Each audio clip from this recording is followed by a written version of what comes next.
हे guys welcome back to my Geo B Track YouTube channel. तर या व्हिडिओमध्ये आपण महाजनकोसाठी एई आणि जेई मेकॅनिकलसाठी जे विद्यार्थी प्रिपरेशन करत आहेत तर त्यांच्यासाठी महत्त्वाच्या कन्सेप्ट्स आणि MCQs पाहणार आहोत. ऑलरेडी लास्ट लेक्चरमध्ये आपण पार्ट 1 कव्हर केलेला आहे. त्याच्यामध्ये एक रेफ्रिजरेशन अँड एअर कंडिशनिंगमधनं एक टॉपिक आपण कव्हर केलेला होता.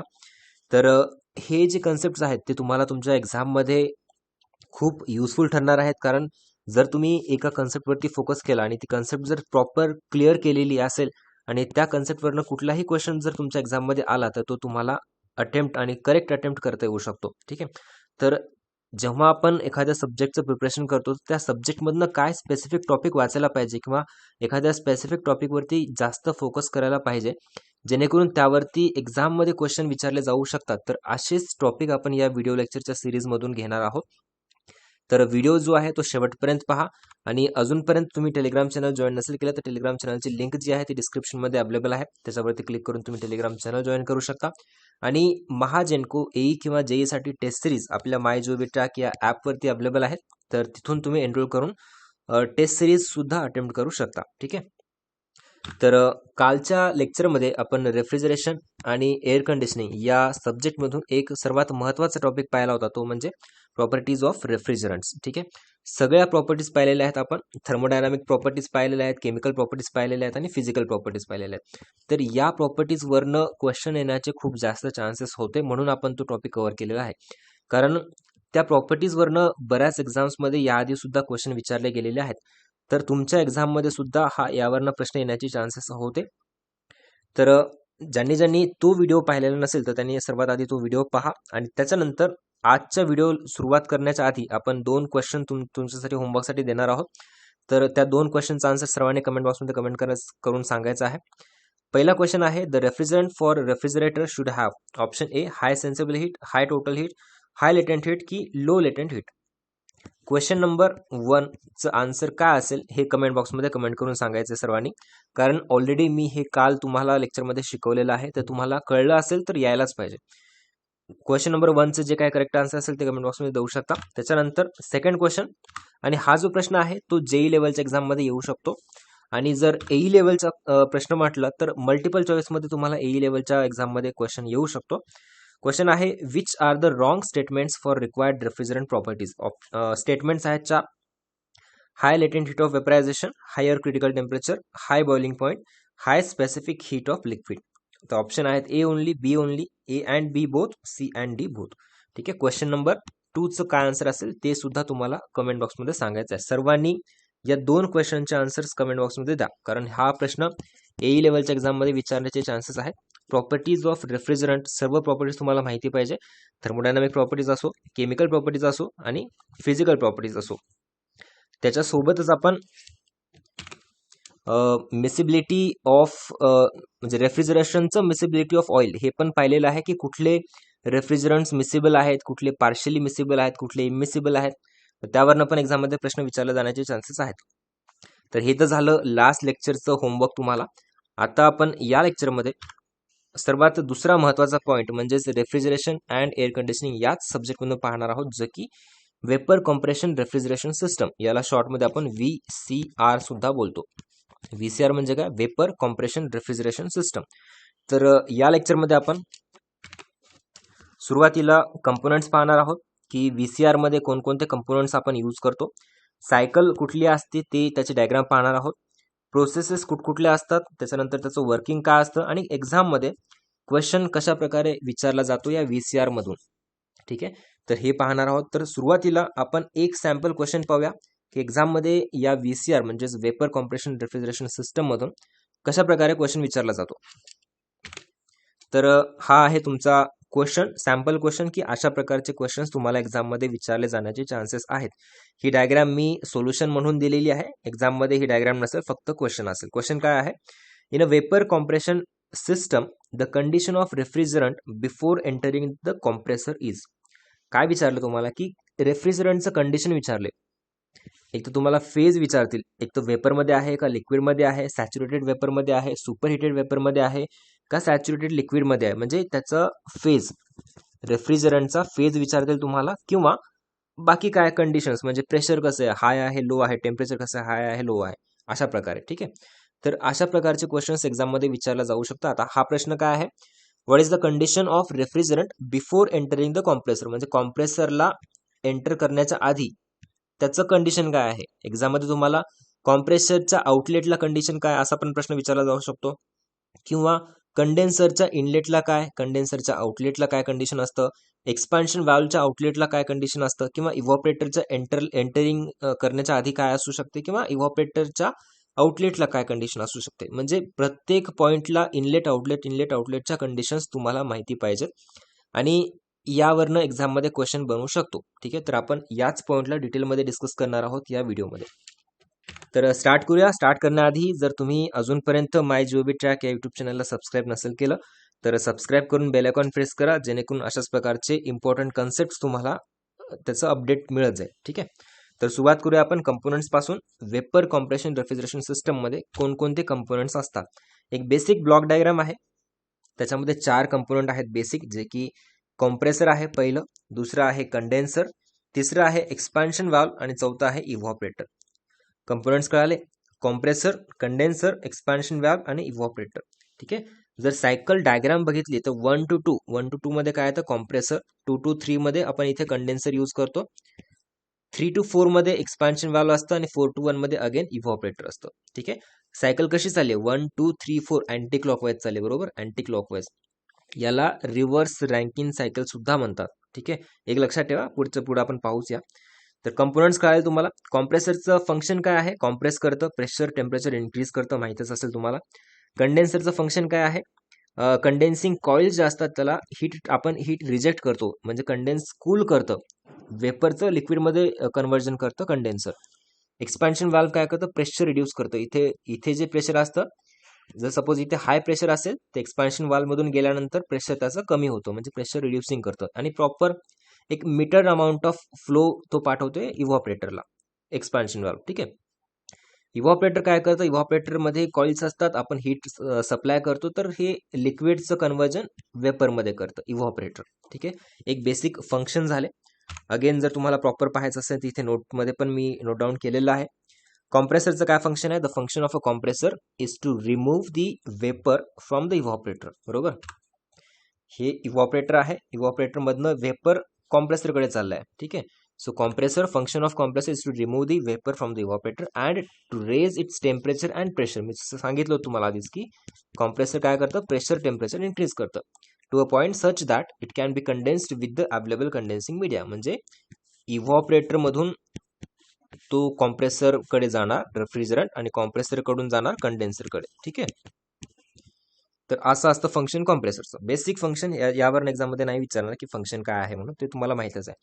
कंडेन्सर बघा, the function of condenser is to provide a heat transfer surface through which heat passes from the hot refrigerant vapour to the condensing media. म्हणजेच या रेफ्रिजरंट मधलं heat त्या आपण कंडेन्सिंग कॉइल्सला प्रोव्हाइड करतो आणि तिथून हीट रिमूव्ह होते. ठीक आहे. म्हणजे कूल होतं बेसिकली. एक्सपान्शन वाल्व काय करतं, त्याला आपण रेफ्रिजरंट फ्लो कंट्रोल सुद्धा म्हणतो. Its function is to meter the proper amount of refrigerant to the evaporator. Expansion valve असं पाहिलेलं आपण. तर एक्सपान्शन वाल्व काय करतं, is to meter the proper amount of refrigerant to the evaporator. या इव्हॉपरेटरला ते प्रोव्हाइड करतं. And to reduce the pressure of liquid entering the evaporator so that the liquid will vaporise in the evaporator at the desired low temperature and take out sufficient amount of heat. म्हणजे same जसं मी तुम्हाला आता सांगितलं की pressure जे आहे ते reduce करतं आणि ते रेफ्रिजरंट जे आहे ते इव्हॉपरेटरला पाठवतं, जेणेकरून लो टेम्परेचरला सुद्धा ते त्याचं वेपरमध्ये कन्व्हर्जन होईल. देन लास्ट आहे इव्हॉपरेटर. इव्हॉपरेटरचं फंक्शन काय, evaporator provides a heat transfer surface through which heat can pass from the refrigerated space in to the vaporising refrigerant. Again ते हीट करणार आणि परत ते कॉम्प्रेसरकडे पाठवणार. तर हे झाले बेसिक त्याचे कंपोनंट्स VCRचे, कॉम्प्रेसर, कंडेन्सर, एक्सपान्शन वाल्व आणि इव्हॉपरेटर. ठीक आहे. आता आपण पाहूया त्याच्यामध्ये त्याची सायकल कशी असते आणि त्या सायकलचे प्रोसेसेस काय काय असतात. तर सायकल एक प्रकारे PS डायग्राम जर पाहायचं म्हटलं तर PS डायग्राम आपण इथे दाखवलेली आहे. त्याच्यामध्ये तुम्हाला माहिती असेल ही जी लाईन आहे ही आहे सॅच्युरेटेड लिक्विड लाईन. ठीक आहे. सर्वांना माहिती असेल, इथे मी लिहितोय सॅच्युरेटेड लिक्विड लाईन. ठीक आहे. आणि ही जी आहे लाईन इकडची ती आहे saturated vapour. Saturated vapour line. आता 1 to 2, 2 to 3, 3 to 4 आणि 4 to 1 ह्या प्रोसेसेस आहेत. तर कुठल्या प्रोसेस आहेत? 1 to 2 मध्ये आयसेंट्रॉपिक कॉम्प्रेशन होतं. 1 to 2 आयसेंट्रॉपिक कॉम्प्रेशन बघू शकता. अँटी क्लॉकवाईज चालली आहे सायकल. 1 to 2 म्हणजे isentropic compression in the compressor. 2 to 3 constant pressure heat rejection. आता 2 to 3 जी हॉरिझॉन्टल लाईन आहे आणि ही आहे कॉन्स्टंट प्रेशर. ठीक आहे, सेमच प्रेशर आहे ना 2 वरती का 3 वरती. P2 is equal to P3 म्हणजेच काय कॉन्स्टंट प्रेशर हीट रिजेक्शन. आपण कंडेन्सर मधून हीट रिजेक्ट करतोय. 3 to 4 काय आहे? आयसेंथॅल्पिक एक्सपान्शन म्हणजेच एन्थॅल्पी कॉन्स्टंट आहे. जर मी खाली घेतलं तर इकडे काय होणार? H3 which is equal to H4 म्हणजेच आयसेंथॅल्पिक एक्सपान्शन. आणि 4 to 1 again constant pressure heat absorption. आपण इव्हॉपरेटरला हीट देतोय. 4 to 1 काय झाली? Constant pressure heat absorption. म्हणजे काय? 4 सायकल आहेत. यावरनं पण एक्झाममध्ये प्रश्न विचारला जाऊ शकतो की VCR मध्ये कोणकोणत्या प्रोसेसेस असतात.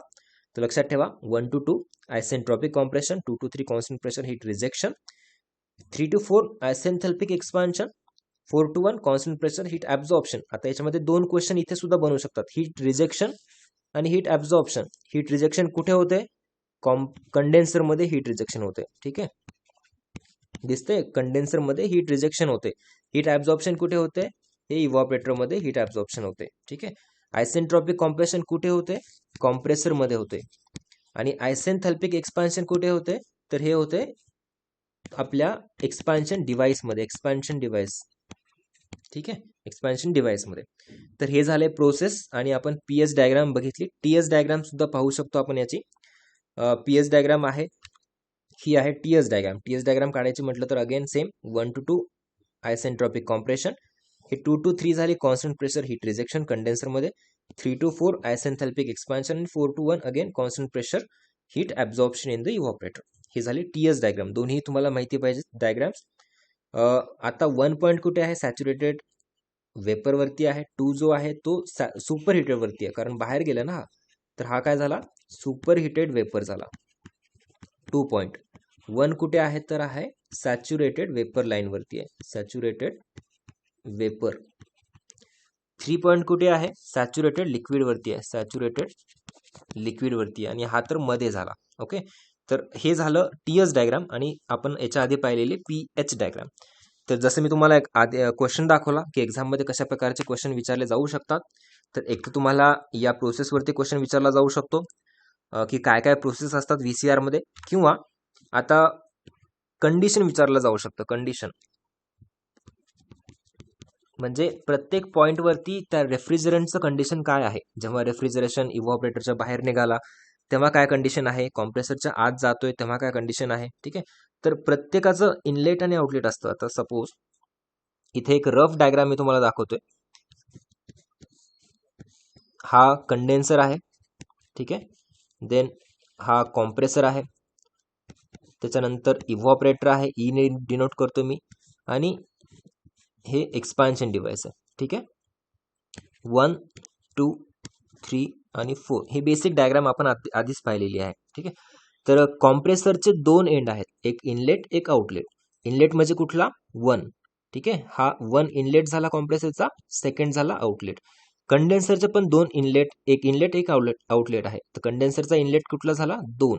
आणि आउटलेट कुठला झाला? 3. अगेन एक्सपान्शन डिव्हाइसचे पण 2, 3 आणि 4. 3 इनलेट 4 आउटलेट. इव्हॉपरेटरचा 4 इनलेट आणि 1 आउटलेट. तर आपल्याला एक्झाममध्ये क्वेश्चन याच वरनं विचारलं जाऊ शकतं की इव्हॉपरेटरच्या इनलेटला काय आहे, काय कंडिशन असेल, इव्हॉपरेटरच्या आउटलेटला काय कंडिशन असेल, कॉम्प्रेसरच्या इनलेटला आउटलेटला काय कंडिशन असेल. तर तेच पाहणार आहोत आपण. तर सुरुवात करूया आपण 1 पासून, म्हणजे इव्हॉपरेटरच्या आउटलेट पासून. आता इव्हॉपरेटरच्या आउटलेटला हा रेफ्रिजरंट जो आहे तो बाहेर निघालेला आहे. आता तो काय करणार? कॉम्प्रेसरकडे जाणार. तेव्हा त्याचं प्रेशर आणि टेम्परेचर. ठीक आहे, प्रेशर लो असतं, डाऊन ॲरोनी डिनोट करतो मी. प्रेशर लो असतं आणि टेम्परेचर हाय असतं, कारण इव्हॉपरेटरच्या बाहेर आलंय, आपण हीट प्रोव्हाइड करतोय त्याला. ठीक आहे, तर P जो आहे तो लो आहे, टेम्परेचर जे आहे ते हाय आहे. आणि कसं आहे ते? सॅच्युरेटेड, कारण 1 पॉईंट ना बाहेर आलाय इव्हॉपरेटरच्या, म्हणजे पॉईंट 1 वरती आहे, म्हणजे सॅच्युरेटेड. सध्या वेपर आहे. हा पॉईंट कुठला आहे? Saturated vapour. हे लक्षात ठेवा. जर तुम्हाला एक्झाम मध्ये क्वेश्चन विचारला की what is the condition of refrigerant at the outlet of evaporator. काय असणार आहे, saturated vapour in which the pressure is low and temperature is high. ठीक आहे, कारण पॉईंट 1 जो आहे तो सॅच्युरेटेड वेपर आहे, तिथे ते प्रेशर तुमचं लो आहे, कारण प्रेशरची लाईन जर बघितली तर ही खालची लाईन आहे प्रेशर, आणि वरची लाईन कंडेन्सरची आहे, ती हाय असणार आहे प्रेशर. टेम्परेचर पण लो, टेम्परेचर हाय आहे. मग आता इथून रेफ्रिजरंट जे आहे ते कॉम्प्रेसरला जाणार, कॉम्प्रेसरच्या इनलेटला जाणार. कॉम्प्रेसरच्या इनलेटला पण सेमच आहे, कारण इव्हॉपरेटरचा आउटलेट म्हणजेच कॉम्प्रेसरचा इनलेट, सेमच झालं. कॉम्प्रेसरचा आउटलेट म्हणजेच कंडेन्सरचा इनलेट. बघा, तर आता कॉम्प्रेसरच्या इनलेटला काय कंडिशन असणार, सेमच आहे, सॅच्युरेटेड वेपर, प्रेशर लो आहे, टेम्परेचर हाय आहे. आता कॉम्प्रेसर काय करणार, प्रेशर वाढवणार, टेम्परेचर वाढवणार. ठीक आहे, आणि हे काय झालं इथे, आता पॉईंट 2 जो आहे तो सुपर हिटेड वेपर झाला, सुपर हिटेड वेपर गेला. आता super heated vapour with pressure high, temperature high, हे जाणार कुठे, कंडेन्सरला, इनलेटला. कंडेन्सरमध्ये कॉन्स्टंट प्रेशर प्रोसेस आहे, 2 to 3 कॉन्स्टंट प्रेशर प्रोसेस आहे. तर प्रेशर इथे जेवढं होतं तेवढंच इथे राहणार, कारण प्रेशर चेंज नाही होणार. तर हाय प्रेशर होतं इथे, पॉईंट 3 ला सुद्धा प्रेशर तेवढंच राहणार, हाय राहणार. पण इथे सुपर हिटेड वेपर होता, तर सुपर हिटेड वेपर कंडेन्सर मधून जाऊन सॅच्युरेटेड लिक्विड मध्ये जाणार, कारण पॉईंट 3 कुठे आहे, सॅच्युरेटेड लिक्विड आहे, सॅच्युरेटेड लिक्विड आहे. त्याच्यामुळं इथे काय होणार, प्रेशर तुमचं तेवढंच राहणार, हायला हायच राहणार, पण टेम्परेचर जे आहे ते रिड्यूस होणार, सॅच्युरेटेड लिक्विड होणार. प्रेशर हाय राहणार, टेम्परेचर रिड्यूस होणार, आणि सॅच्युरेटेड लिक्विड. आता पॉईंट 3 पासून जे बाहेर येणारं रेफ्रिजरंट आहे, म्हणजे कंडेन्सरचं आउटलेट जे आहे ते इनलेट होणार एक्सपान्शन डिव्हाइसला. आता एक्सपान्शन डिव्हाइसमध्ये काय होतं, प्रेशर रिड्यूस होतं फक्त. बघा, इथे प्रेशर जे हाय होतं ना, इकडनं बाहेर एक्सपान्शन डिव्हाइसमधनं रेफ्रिजरंट जेव्हा बाहेर येईल तेव्हा प्रेशर रिड्यूस होणार, प्रेशर डिक्रीज होणार, आणि टेम्परेचर सुद्धा डिक्रीज जसं आहे तसंच राहणार. ठीक, आणि 4 to 1 अगेन इव्हॉपरेटरला जाणार. ते इव्हॉपरेटरमध्ये आपण हीट सप्लाय करतोय, आणि इव्हॉपरेटर कॉन्स्टंट प्रेशर प्रोसेस आहे. ही जी आहे ना, heat addition constant pressure process, म्हणजेच रिड्युस्ड प्रेशरचं प्रेशर रिड्यूसच राहणार, आणि टेम्परेचर ते इन्क्रीज होणार, कारण आपण हीट प्रोव्हाइड करतो. तर ह्या कंडिशन झाल्या VCRच्या प्रत्येक पॉईंटच्या, ते तुम्हाला लक्षात असायला पाहिजे, कारण याच्यावरूनच एक्झाममध्ये बऱ्याच वेळा प्रश्न विचारला गेलेला आहे, आणि मे बी आपल्या एक्झाममध्ये सुद्धा प्रश्न विचारला जाऊ शकतो. ठीक आहे, तर आता सर्वांना कळलेलं आहे की कुठल्या पॉईंटवरती कुठलं त्याची रेफ्रिजरंटची कंडिशन असेल, प्रेशर काय असेल, टेम्परेचर काय असेल. हे डायग्राम जर तुम्ही काढली आणि एकदा रिपीट केलं तर तुम्हाला हे सर्व काही कळून जाईल. ठीक आहे, आता एक्झाममध्ये कधी तुम्हाला जर विचारलं की what is the condition of refrigerant at the entry of expansion valve, तर काय सांगाल, एंट्री ऑफ एक्सपान्शन वाल्व कुठे आहे, पॉईंट नंबर 3 ला. ठीक आहे, एंट्री ऑफ एक्सपान्शन वाल्व कुठे आहे, पॉईंट नंबर 3 ला. तर 3 ला काय असणार आहे, सॅच्युरेटेड लिक्विड, कारण 3 बघा इथे पॉईंट आहे, saturated liquid, high pressure, low temperature, saturated liquid. जर असा प्रश्न विचारला की what is the condition of refrigerant at the entry of evaporator, आता at the entry of evaporator म्हणजे हा पॉईंट 4 नंबरचा पॉईंट, 4 नंबरला काय आहे, रिड्युस्ड प्रेशर, रिड्युस्ड टेम्परेचर. तर हे झालं. अगेन असा प्रश्न विचारला जातो, what is the condition of refrigerant at the outlet of compressor. कॉम्प्रेसरच्या आउटलेटला काय असणार आहे, तो सुपर हिटेडमध्ये गेला, कारण 2 पॉईंट कॉम्प्रेसरचा आउटलेट आहे, तो सुपर हिटेडमध्ये गेला, सुपर हिटेड वेपर, आणि तिथे प्रेशर पण हाय असणार आहे तुमचं, टेम्परेचर पण हाय असणार आहे. ठीक आहे, तर असे प्रश्न एक्झाममध्ये विचारले जाऊ शकतात. अजून एक प्रश्न आहे की सीओपी कोएफिशियंट ऑफ परफॉर्मन्स, जो की VCRचा काय असतो, रेफ्रिजरेटिंग इफेक्ट. सीओपी म्हणजे काय, it is the ratio of refrigerating effect to the work done.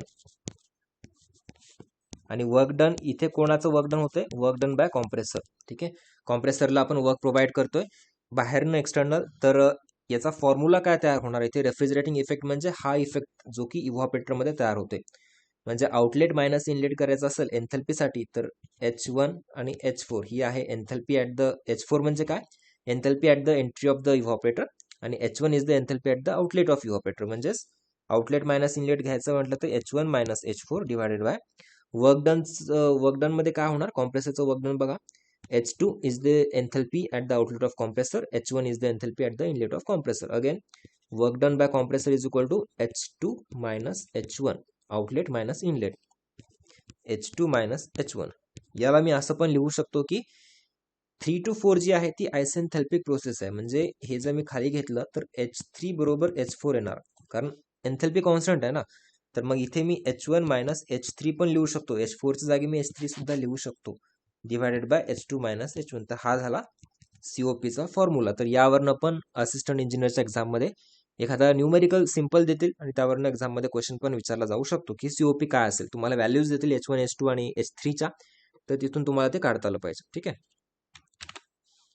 तर अजून एक गोष्ट याच्यामध्ये आहे की ही जी सायकल जर तुम्ही नोटीस केली तर ही कशी फिरतीये, क्लॉकवाईज का अँटी क्लॉकवाईज? Anti clockwise. पहा, 1 to 2, 2 to 3, 3 to 4 हा अँटी क्लॉकवाईज चालली आहे. आणि रँकिन सायकलमध्ये सुद्धा ह्याच प्रोसेस असतात. रँकिन सायकलमध्ये सुद्धा ह्याच प्रोसेस म्हणजेच isentropic compression, constant pressure heat rejection, isenthalpic expansion, constant pressure heat absorption, ह्याच प्रोसेस रँकिन सायकलमध्ये सुद्धा असतात. पण रँकिन सायकल कशी आहे? क्लॉकवाईज आहे, पॉवर प्रोड्युसिंग सायकल आहे ती. आणि ही VCR जी आहे ती अँटी क्लॉकवाईज आहे, आपण त्याला पॉवर देतोय. तर यामुळे या VCRला रिव्हर्स रँकिंग सायकल सुद्धा म्हणतात. रिव्हर्स रँकिंग सुद्धा म्हणतात. रिव्हर्स रँकिंग सायकल कुणाला म्हणतात? वेपर कॉम्प्रेशन रेफ्रिजरेशन सिस्टमला. ठीक आहे. तर हेच मी इथे दिलंय की the process used in the vapour compression cycle is the same as Rankine cycle, but the direction of the cycle is anti-clockwise, which is just reverse as in the case of Rankine cycle. Hence, we call it as reverse ranking. हे सुद्धा लक्षात ठेवा, exam मध्ये विचारलं जाऊ शकतो. कारण बऱ्याच एक्झाम्स मध्ये हे पण विचारतात की VCR is also known as what dash dash reverse ranking cycle. ठीक आहे. तर अगेन जर तुम्हाला अशाच प्रकारचे क्वेश्चन्स आणि कन्सेप्ट पाहायचे असतील तर नक्कीच तुम्ही AE आणि JEEच्या टेस्ट सिरीजमध्ये आपण अशाच प्रकारे क्वेश्चन्स आणि त्याचे डिटेलमध्ये सोल्युशन्स एक्सप्लेन केलेलं आहे. तर ते तुम्हाला तुमच्या एक्झाममध्ये तेवढं युजफुल तर नक्कीच ठरेल. आता क्वेश्चन पाहूया आपण. क्वेश्चन मी आधीच दाखवलेला होता तुम्हाला. आता क्वेश्चनचा आन्सर सर्वांनी कमेंट बॉक्समध्ये कमेंट करून सांगायचा आहे. In a vapour compression refrigeration system the condition of refrigerant, काय विचारले? कंडिशन विचारलेली आहे, बट कुठली? Before entering the compressor. Before entering the compressor काय असेल इथे? पॉईंट 1 ला विचारले. ठीक आहे. Before entering to the compressor काय कंडिशन असेल? Dry saturated vapour. So option D is the right answer. आधीच आपण पाहिलेलं आहे, ड्राय सॅच्युरेटेड वेपर ही कंडिशन असेल before entering to the compressor. What is the condition at the outlet of compressor हे माहिती पाहिजे. अगेन पॉईंट 3 ला काय असेल, पॉईंट 4 ला काय असेल, सर्व पॉईंट्सला आपण ऑलरेडी पाहिलेलं आहे, तर ते रिवाइज करू शकता तुम्ही. पुढचा प्रश्न, the lowest temperature during the cycle in a vapour compression system occurs after what? Option A compression, expansion, condensation की इव्हॉपरेशन. या क्वेश्चनचा आन्सर सुद्धा कमेंट बॉक्समध्ये कमेंट करू शकता. व्हिडिओ पॉज करा आणि सर्वांनी कमेंट बॉक्समध्ये कमेंट करा. हा प्रश्न जर एक्झाममध्ये आला तर तुमचा चुकू शकतो, म्हणून मुद्दाम मी हा प्रश्न घेतलेला आहे. कारण जेव्हा आपण क्वेश्चन वाचतो तेव्हा घाईघाईमध्ये वाचतो आणि आन्सर टिक करतो. काय विचारले? The lowest temperature during the cycle in a VCR occurs after what? Correct answer असेल ऑप्शन बी. का? कारण जर तुम्ही TS डायग्राम पाहिली, TS आपल्याला काय विचारलं? लोवेस्ट टेम्परेचर ना. तर हे टेम्परेचर कंडेन्सरच्या लेवलचं टेम्परेचर हाय आहे आणि हे लेवल आहे कमी. म्हणजेच इव्हॉपरेटरला टेम्परेचर जे असतं ते कमी असणार. इकडे बघा ना, T1 आणि T2. कुठलं टेम्परेचर जास्त आहे आणि कुठलं कमी आहे? T1 कमी आहे, T2 जास्त आहे. या लाईनवरती टेम्परेचरच्या ॲक्सेसवरती. म्हणजेच इव्हॉपरेटरच्या म्हणजे या स्टेजला टेम्परेचर कमी आहे, म्हणून तुम्ही काय करणार? इव्हॉपरेशन टिक करणार. पण नाही, बरोबर आहे तुमचं. The lowest temperature during the cycle. Lowest temperature कुठल्या स्टेजला असेल? इव्हॉपरेटर स्टेजला लोवेस्ट टेम्परेचर असेल. पण क्वेश्चन काय विचारलाय? Lowest temperature in the cycle of VCR occurs after. हा वर्ड खूप महत्वाचा आहे. इथे आफ्टर विचारले म्हणजे लोवेस्ट टेम्परेचर आहे बाबा, ठीक आहे, इव्हॉपरेटरला लोवेस्ट टेम्परेचर आहे, पण कुणा नंतर? After what process? After expansion process. So correct answer असेल बी. बरोबर, एक्सपान्शन प्रोसेस नंतर तुमचं लोवेस्ट टेम्परेचर असेल. आफ्टरच्या ऐवजी जर बिफोर प्रश्न आला असता, बिफोर कुठला? The lowest temperature during the cycle in a VCR occurs before what? तर तिथे कॉम्प्रेशन आला असतं, कारण कॉम्प्रेसरच्या आधी, बरोबर, कॉम्प्रेसरच्या आधी लोवेस्ट टेम्परेचर आहे आणि एक्सपान्शनच्या नंतर लोवेस्ट टेम्परेचर आहे, हे लक्षात ठेवा. या क्वेश्चनचा आन्सर सर्वांनी कमेंट बॉक्समध्ये द्यायचा आहे. The refrigerant used in the VCR based refrigerant cycle rejects heat at option A expansion valve, option B evaporator, option C condenser की option D compressor. Heat reject कुठे होते ते विचारलेलं आहे. ठीक आहे, हीट रिजेक्ट कुठे होते ते तुम्हाला विचारलेलं आहे. तर सर्वांनी या क्वेश्चनचा आन्सर कमेंट बॉक्समध्ये द्यायचा आहे. आधीच मी सांगितलेलं आहे की हीट रिजेक्ट कुठे होते, हीट ॲब्झॉर्ब कुठे होते. ॲब्झॉर्बचा असा क्वेश्चन आला असता तर त्याचा आन्सर काय आला असतं हे सुद्धा तुम्ही एक्सप्लेन करू शकता कमेंट बॉक्समध्ये. पुढचा प्रश्न, हा प्रश्न असिस्टंट इंजिनियरच्या एक्झाममध्ये विचारला जाऊ शकतो. एईच्या लेवलचा प्रश्न आहे हा. एक बेसिक न्यूमेरिकल देऊ शकता तुम्हाला. The following data refers to a VCR refrigerator. Okay. Enthalpy at the compressor inlet. आता इनलेटला एन्थल्पी विचारले त्यांनी. इनलेटला एन्थल्पी म्हणजे काय, H1 झाली ही, कारण कॉम्प्रेसरच्या इनलेटची, right. Enthalpy at the compressor outlet म्हणजे काय, H2, बरोबर. एन्थल्पी ॲट कंडेन्सर आउटलेट, कंडेन्सरचा आउटलेट म्हणजे काय, H3. COP काढायचा आपल्याला. COPचा फॉर्म्युला माहिती आहे. COP म्हणजे काय, refrigerating effect to the work done. Refrigerating effect काय असणार आहे, H1 minus H4 divided bye H2 minus H1. याला मी असं पण लिहू शकतो, H1 minus H3 divided by H2 minus H1, कारण H3 इक्वल टू H4 आहेच आपल्याला माहिती आहे. तर आता व्हॅल्यूज पुट करा. H1 किती आहे, 1200 मायनस 200, H3 ची व्हॅल्यू 200 आहे, डिवायडेड बाय H2 आहे 1400 मायनस 1200, बरोबर. तर हे किती झालं, 1000 डिवायडेड बाय 200, 5. करेक्ट आन्सर असेल ऑप्शन सी, 5. COP किती आली, COP ची व्हॅल्यू आली 5. तर अशा प्रकारचे प्रश्न सिंपल न्यूमेरिकल्स एईच्या एक्झाममध्ये विचारले जाण्याचे चान्सेस आहेत. ओके. तर व्हिडिओ आवडला असेल तर सर्वांनी लाईक करा. आणि जर तुम्हाला महाजेनको एई जेईच्या टेस्ट सिरीज पाहिजे असतील, अटेम्प्ट करायचे असतील, तुम्ही MyGOV ट्रॅक प्ले स्टोअरवरती सुद्धा हे ॲप अवेलेबल आहे. डिस्क्रिप्शनमध्ये या ॲपची लिंक सुद्धा दिलेली आहे. तर ॲप इन्स्टॉल करून तुम्ही टेस्ट सिरीजसाठी एनरोल करू शकता. आणि सध्या हा कुपन कोड जर तुम्ही यूज केला YEAR 2023 इयर 2023, तर तुम्हाला 25 to 30% डिस्काउंट सुद्धा मिळेल. या सर्व कोर्सेसवरती तेवढं डिस्काउंट अवेलेबल आहे. जर तुम्ही ITI इन्स्ट्रक्टरची प्रिपरेशन करत असाल तर ITI इन्स्ट्रक्टरसाठी सुद्धा आपल्याकडे ऑलमोस्ट सगळ्या ट्रेड्सवरच्या टेस्ट सिरीज अवेलेबल आहेत. इव्हन ई बुक सुद्धा आहे फिटर ट्रेनरचं, ज्याच्यामध्ये आपण 50,000 प्लस बुलेट पॉईंट्स इन्क्लूड केलेले आहेत, जे की बऱ्याच एक्झाम्समध्ये सेंट्रल लेवलच्या असो, बाकीच्या स्टेटच्या असो, सगळ्या एक्झाम्सचे इम्पॉर्टंट पॉईंट्स बुलेटच्या फॉर्ममध्ये इथे या बुकमध्ये मेन्शन केलेले आहेत. तर ते सुद्धा फिटर ट्रेनरसाठी खूप युजफुल ठरेल. आणि एनिवे महाजेनकोसाठी तर एई आणि जेईच्या टेस्ट सिरीज आहेतच. आणि अजून एक गोष्ट म्हणजे एई आणि जेईच्या दोन्ही टेस्ट सिरीजमधले सर्वच्या सर्व क्वेश्चन्स हे डिफरंट आहेत. नॉन टेक्निकल असो किंवा टेक्निकल असो, हे सर्व क्वेश्चन्स डिफरंट आहेत.